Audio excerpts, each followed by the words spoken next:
G'day sports fans and mechanical fans. Today I'm looking at this John Deere LA 105. It's a little bit different than that or that or that or that.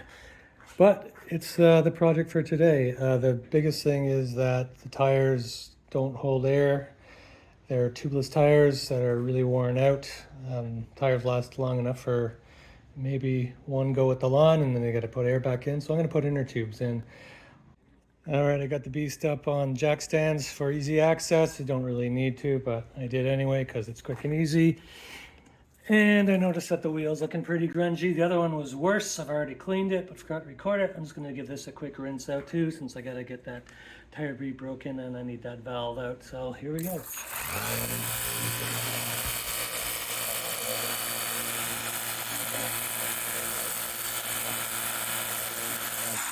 That's pretty good.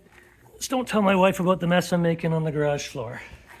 This video not actually sponsored by the Roby line of 18-volt 1+ tools. But I wish they were. All right, let's get these center caps off. You might need a tool to do it. Let me see. Yeah, it's loose, but it's not coming. I'm gonna go grab a tool. Ultimately, I just pulled that sucker out with a pair of pliers. That's fine. Taking a look now here, you can see that there's a might be able to see that there's this little C-clamp holding that sucker on. There's a washer there. That should just come out. I'm gonna hit it with some seafoam penetrant just to make it a bit easier on me. And then the next thing we're gonna wanna do is to pull off that little C-clip that's right there. And then the wheel, with any luck, will just come out. Massage that area a bit to loosen things up. The penetrating oil, and then I'll grab some needle nose and just pull it off. Ta-da! Where are you? There you are. Okay, and now this washer, and now I should just be able to slide this off. I can't do it with one hand, so I'll be back. So it turns out that wheel's on there like a fat kid on a Smartie, and sure doesn't just slide right off. Conventional wisdom says go around the back side and beat the hell out of it until it does come off. So I've made some progress there, actually quite a bit. The axle's getting inside the wheel now. So off camera, I'm just going to swear and grunt and hammer the back side of this wheel and try not to damage it too much. Put maybe a piece of wood between it and your hammer so you don't damage it, unless you don't care about it, in which case go nuts. We are putting an inner tube in here, so I don't need to maintain a bead seal. I'll get right back at it if I don't have a heart attack and die. So here's looking forward to seeing you soon. All right, let's go around to the other side and maybe see how to do it the easy and correct way. Right, so getting that center cap off, you can just use a pair of pliers. It should come off. Then you see a little C-ring in there. And then again, you can just go and stick a screwdriver in there and just sort of pull that out. Like so. It's not too tricky. It's already got started, so I'll just finish this off with the needle nose. And then the washer. You'll notice that there is a key to the wheel. You see in the axle, there's a little slot right here. When you get the wheel off, see how easy that is? You'll have to make sure that you don't lose that little key. And see, there it is, it just fell. So this is really the thing which makes your wheels turn. You don't want to lose that. That goes into a slot right there in the axle and then mates up with the wheel like that. I don't know if you can see it, I should be able to. Anyway, I'm gonna go back to the other side, which is not coming off very easily, and keep at it till it comes off.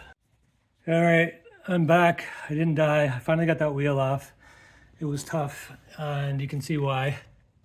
The shaft is really rusted, so it was definitely rusted to the inside of the wheel.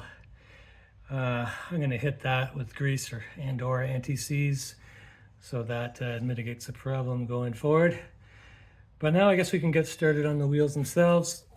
I think I'll start with this one over here. I got my inner tubes here.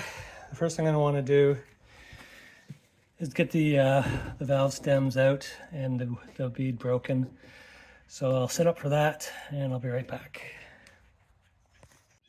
First, we want to get the valve core out of there and get any remaining air.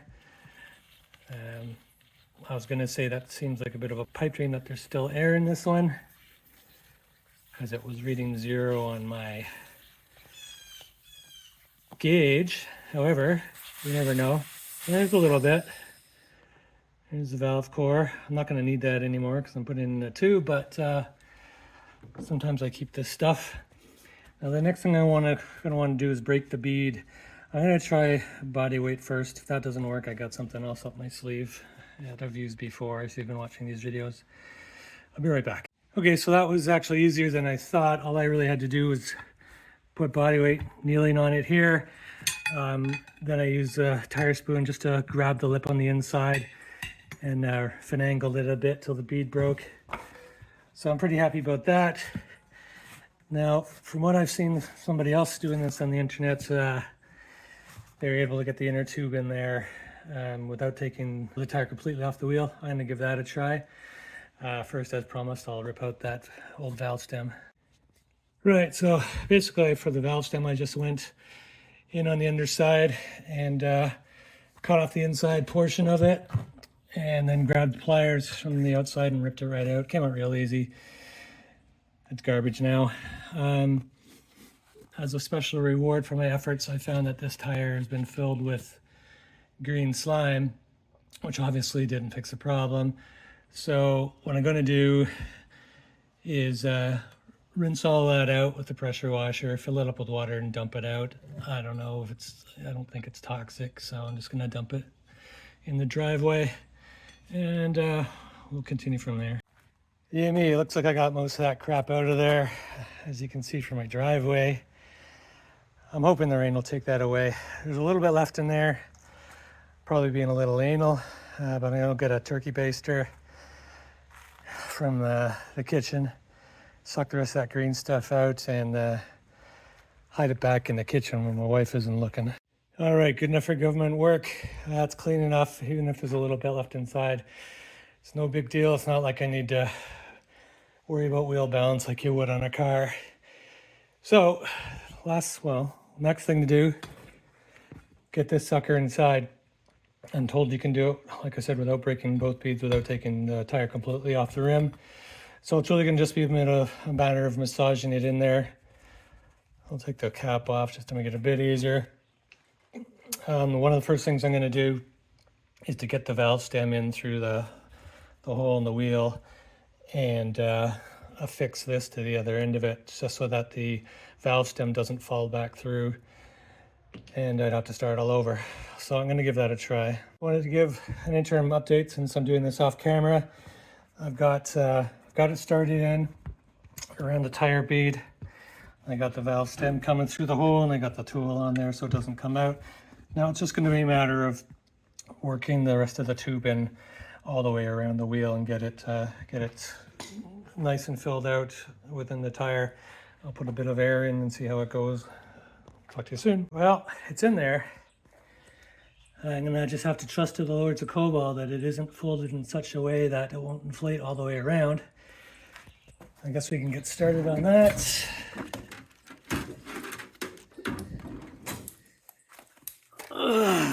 Zoom out a bit, get my fingers out of the way. Now we're just gonna make sure this doesn't disappear. Let me put a pair of channel locks on that real quick. They're not channel locks, they're like vice grips. I don't even know what the hell you call them. This is Newbie Garage, what do you expect? Let's put some air in. I'm just gonna stop so we can skip the actual filling part because it's boring. And so miraculously enough, it seems to have worked. The bead popped right back on after I just sort of massaged it a couple times and gave it a couple bounces on its edge. It seems to have consistent pressure or solidness, say, all the way around the tire. So I'm calling that done. I'm gonna do the other one and then get these wheels back on. So congrats to me, I got the inner tubes in on both. Both seem to have worked exceedingly well. Very happy with that. Now I'm gonna clean up these axles. This was one that was really sticking bad. I did it with some brake clean to get rid of the gunk. Next, I'm gonna hit it with the wire wheel to get off some of that surface rust, and then I'm gonna just drown it in anti-seize so that if anyone has to get this off again, they won't go through the same process and real agony that I did trying to hammer them off. Right, so I got that axle all cleaned up, wire brushed off, right down to shiny metal, and then coated the heck out of it with anti-seize. And now I'm going to put the wheel on. As you might be able to see, I've got the key in there. Oh, I'll bring the old wheel over here. And you want to make sure that you line up the key with the slot in that wheel. And you know what? I'm just going to clean that slot real quick, and then I'll put the wheel on. Outstanding, absolutely badass. Got it on. Everything seems to be going pretty well. When I turn the wheel, I can see the other axle turning, so I know that the key is in the right position. It's a matter of reinstalling this washer and this little C-clamp, which I should be able to do with a pair of, whoa, sorry guys, should be able to do with a pair of needle nose pliers, if not with my hand. Yeah, so I'll go get some pliers and put that on. I'm gonna hit it with a little bit of rust-proofing lubricant so it doesn't rust too much, and put the wheel cap on and it's done. As promised, I got the hardware in there and got the wheel cap on, which is, strangely enough, fairly hard to do. And this side is done. Go ahead and put the wheel on the other side and we'll be calling it a day. All right guys, so there you go. Got them both done. They still seem to be holding air. Pretty happy with this. I'm not sure what shop would charge to put inner tubes in tractor wheels, but I did it for the cost of the inner tubes, which was I think about 15 bucks a piece, something like that. Anyways, see you in the next video.